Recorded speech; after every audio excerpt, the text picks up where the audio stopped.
com futebol pouquíssimo produtivo, um futebol que reflete a pouca maturidade e talvez até aí sim o distanciamento que acho que tem de milhões de coisas. Tem muita gente que defende que o Maracanã é a casa da seleção brasileira. Talvez seja a casa mais importante da seleção brasileira, sim. Aí você tem um Brasil e Argentina em 2023.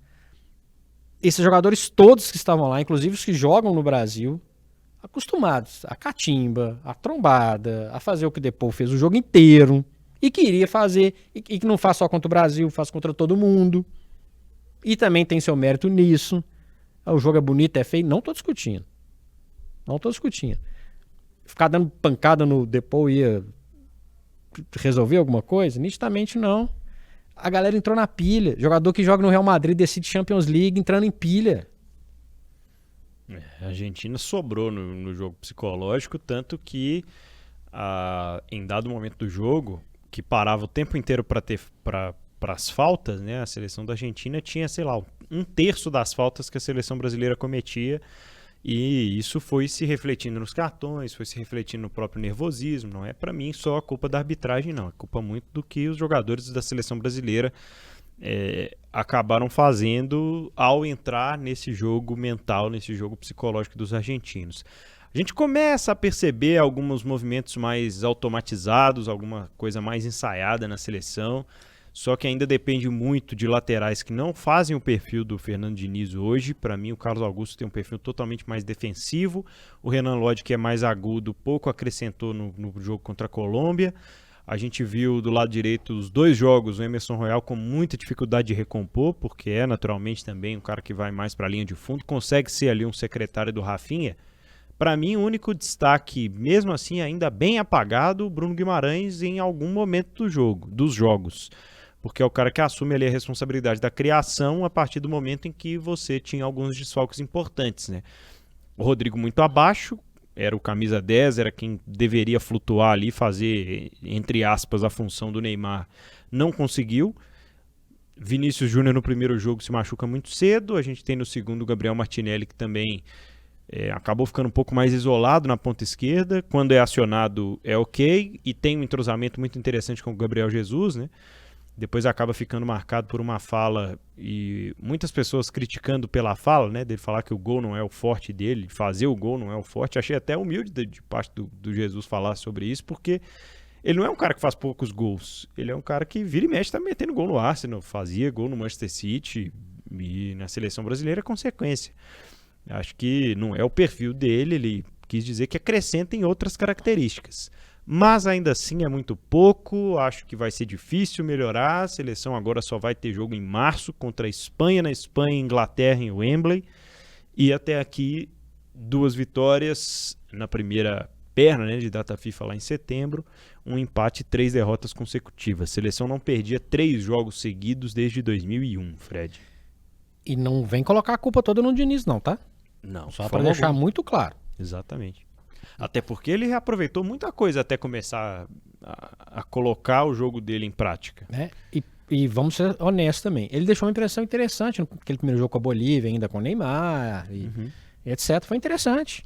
Não foi nossa, que desastre. Não, a gente imaginou ali um bom potencial. E acho que ele tem um bom potencial, sim.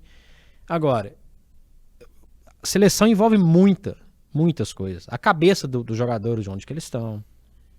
É uma seleção jovem, precisa de reformulação. O pessoal tem que entender. Os jogadores brasileiros não estão hoje entre os maiores jogadores do mundo.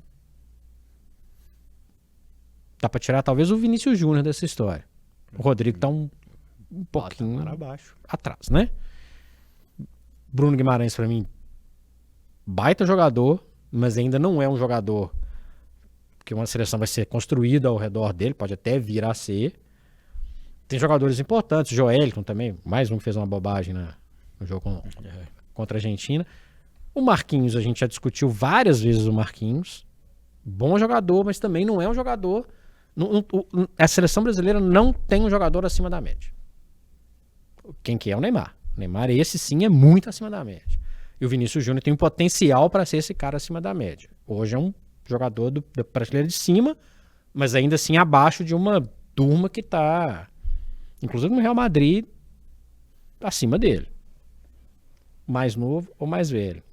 Modric ou Bellingham. Hoje eles estão num patamar acima.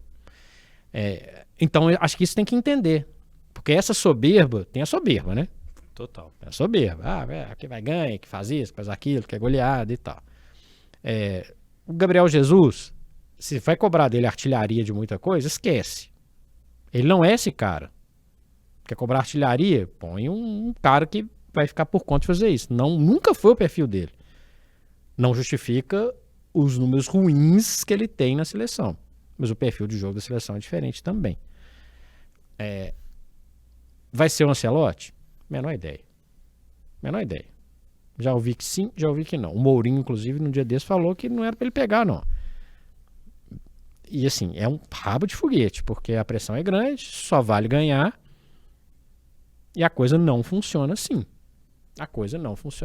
Por que o Uruguai engatou mais rápido ali com o Bielsa? Tem jogadores que estão mais prontos.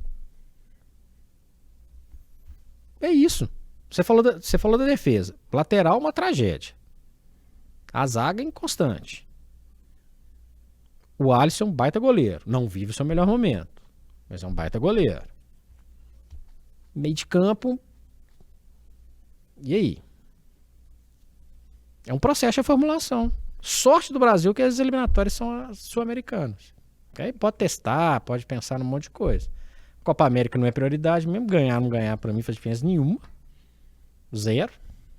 E amistoso é amistoso. É amistoso. Tomar um toco lá da Espanha, da Inglaterra, lá, amistoso, tá, nós estamos reformulando aqui e tal, nós vamos trazer A, B, C ou D e tal, beleza. Então não tem pressão. Vai ter pressão, sabe quando? Junho de 2026. Aí... Pressão de verdade, né? Não é conversa fiada, que o Diniz já não vale nada, isso aí é outra história. Ainda não sabemos se com ele, se sem ele, mas enfim, é o que estamos na expectativa nesse início de ciclo.